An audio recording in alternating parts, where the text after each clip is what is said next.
This week on BNN, we discuss, is fall the new spring? Buyer love letters to sellers, good or bad? Realtor car wraps. And yeah, that's all we got this week. Stay tuned.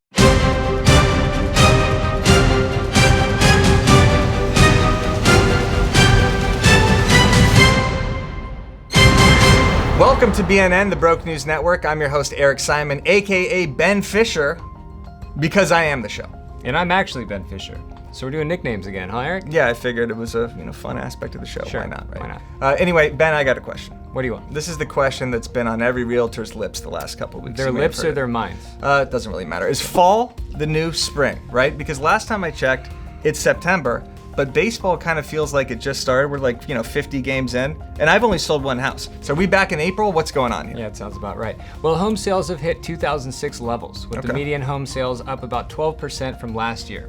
In August, properties moved extremely fast, being on the market an average of only 22 days. In fact, 69% of homes sold in less than a month. Nice. Yeah, I know you'd like that one. Yeah. So as the low inventory and high demand continues to push prices, the first-time home buyers are not being scared off because of those low interest rates. Also, because of the pandemic, timelines aren't really revolving around school anymore. So fall is the new spring. That's kind of what you're saying. Yeah, that's what I've been saying, you idiot. According to Inman News, we're in an extended spring market. As you know, it usually heats up in March while parents try to find places for their kids for the following school year to be placed, but that got pushed back a few months because someone bit the head off of a bat. That's right. Also, less people will be traveling until there's a vaccine, so we're gonna be in this extended spring market through winter. Okay, so if fall is the new spring, right? Right. And then spring is technically the new winter, by transitive property, fall is winter.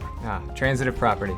That's right. It's funny, Ben, that you mentioned Inman News because I just read another article that's being talked across the airwaves in real estate America. This one's by Michelle Shelton. It's called 7 Buyer Agent Behaviors That Need to Stop. Have you seen this? No, I haven't. Well, of course you haven't, because you don't have a subscription to Inman News. I bought the subscription, and that's the only reason we're actually doing news. Waste of money. Well, all right. Here are the 7 behaviors that need to stop for buyer's agents. Number 1, stop being aggressive. Number 2, stop asking listing agents to justify their price, right? Number 3, stop shuffling papers. That actually is one. Number 4, stop lying. Number 5, stop texting. Number 6, stop being so one-sided. Jesus, am I talking to my ex-girlfriend here, or is this about buyer's agents? Eric, you don't even have an ex-girlfriend. True. And finally, number 7, stop writing love letters to clients. And this is the one that I wanted to talk about because, frankly, I find it the most interesting. She says in the article about writing love letters, and I quote, "This is dangerous. The listing agent has 6 other offers and selects your client's offer over all other offers. Could it be because they submitted a photo of them with their 2.5 white children who, by the way, attend Christian school around the corner? If so, you just opened up a can of fair housing." That does not sound like something I want to open up any can of. That's right. First off, I'll ignore the stunning and brave jab she took. And Ben, I'll ask you because you're supposedly the good agent, right? That's right. Buyers love letters to sellers. Good, bad, what do you think? Personally, I like them. I find them effective, and I think it really depends on the situation. I usually encourage my clients to write them because it makes it more personal and humanizes the transaction. It's pretty helpful, actually, in getting your offer accepted and could help down the road to negotiations. You sound like a hostage right now. But anyway, yeah, Ben, you're right. Pick your spots, though, right? If the seller went through a horrific divorce, it's probably not best to include a photo of your clients if they're newlyweds, happy, because then your seller's going to take a look at it. He might start to miss his wife. Yeah, that's surprisingly something I do agree with you on. It is important, though. It does generally strengthen the offer package and shows that the clients are real. They're not just investors, and they do care about the property. Right. So, if the seller's a Buckeye fan, you probably don't want your clients attaching a photo of themselves at the big house or something. Yeah, we get it. Yeah, that's right. Yeah. So if the seller's a vegan, you don't want your clients attaching a photo of themselves at a slaughterhouse holding up the severed head of a calf. What kind of letters are you telling your clients to write? The moral of the story is we think buyer letters are generally good and could help push buyers' offers across the table in a multiple offer situation.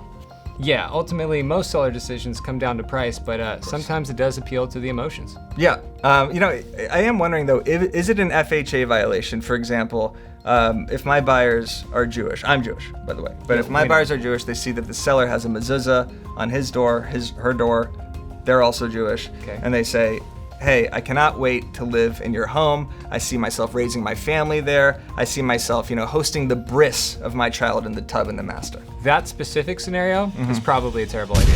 Okay, well, we're not the experts here. We're kind of just having a conversation. Right, so do you really still write these letters though? You know how antiquated that is, right? What do you mean? Well, so you're still writing like personal letters to the seller. Everybody knows right now it's all about the personal home music video to the seller, right? I don't mind spending all of my pay, 'cause I've been searching for 6,000 days. I'm pre-approved, I'm a real good buyer. Please don't ask me to go any higher, 'cause I will be broke. Yes, I will be broke. Yes, I will be broke. Just keep the price as it is, you motherfucker. I love your house.